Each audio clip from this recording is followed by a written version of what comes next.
Hello बच्चों, good morning, नमस्ते, सत श्री अकाल। कैसे हो आप? मज़े में हो? ठीक है। तो आज हम देखने जा रहे हैं जो हमारा टेंस का जो लास्ट टेंस है वो हम देखने जा रहे हैं।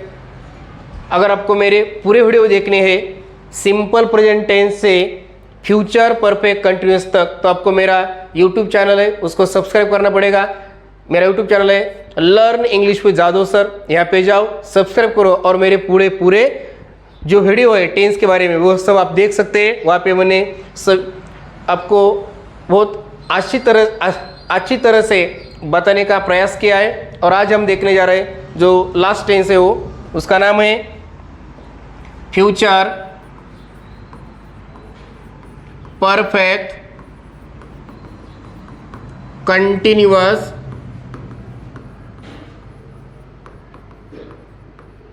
Tense. Future perfect continuous tense. इस टेंस का नाम तो बहुत लंबा है, लेकिन टेंस समझ में बहुत ही खूब अच्छा है। लेकिन देखो इसका स्ट्रक्चर है S plus shall have been oblique will have been plus VING plus O। Structure तो बहुत बड़ा है, बहुत लंबा है। अब इसके बारे में हम क्या करेंगे, डिस्कस करेंगे। ये स्ट्रक्चर कैसे आ गया? देखो यस कौन सा होगा, आई वी होगा। तो मैंने बार बार बताया वहाँ पे shall have been लेना पड़ेगा।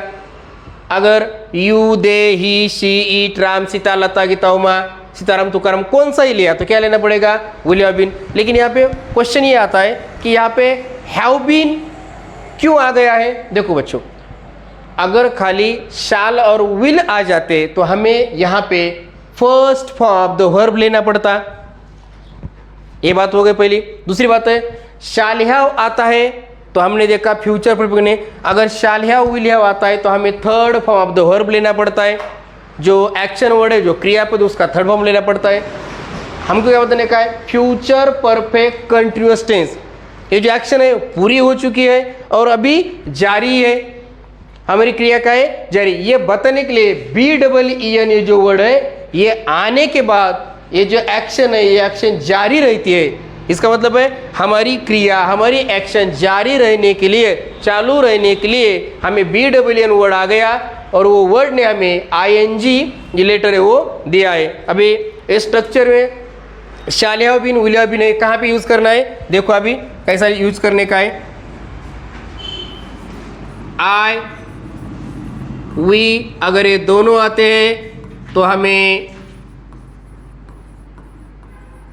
शाल हैव बीन लेना पड़ेगा।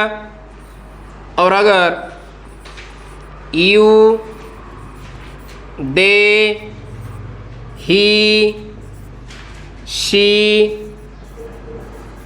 राम सीता अगर ये सब आते तो हमें विल हैव बीन लेना पड़ेगा।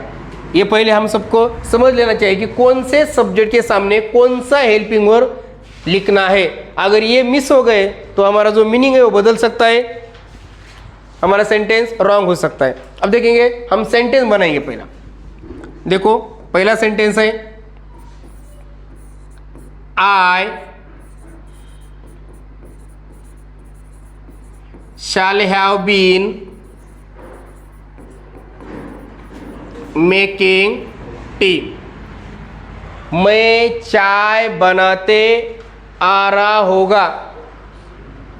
इसका मतलब तुम फ्यूचर, तुम्हारी जो क्रिया है वो चालू हो चुकी है लेकिन पूरी नहीं हुई, तुम अभी भी जारी कर रहे हो, वो क्रिया कर रहे हो। ये बताने के लिए S plus shall have been S plus shall have been will have been plus VING plus O ये जो स्ट्रक्चर है ये दिया वाला है।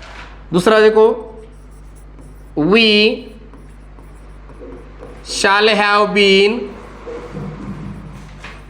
Making tea. ये हो गए आई यानी वी। इसके सामने क्या लिया हमने, शाल हैव। अभी रह गए बाकी you will have been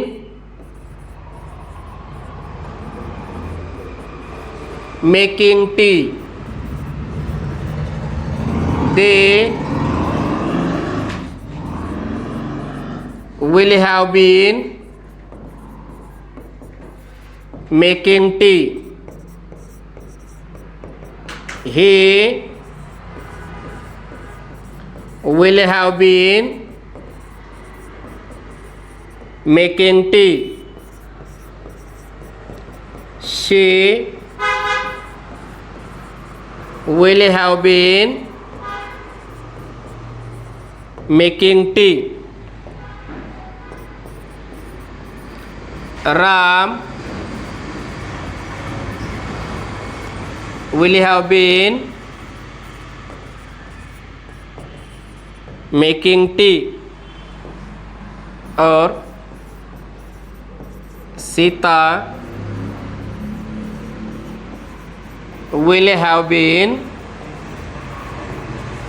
making tea. इस तरह से हम सेंटेंस बना सकते हैं। इसके लिए हमको वर्ब की ज़रूरत है।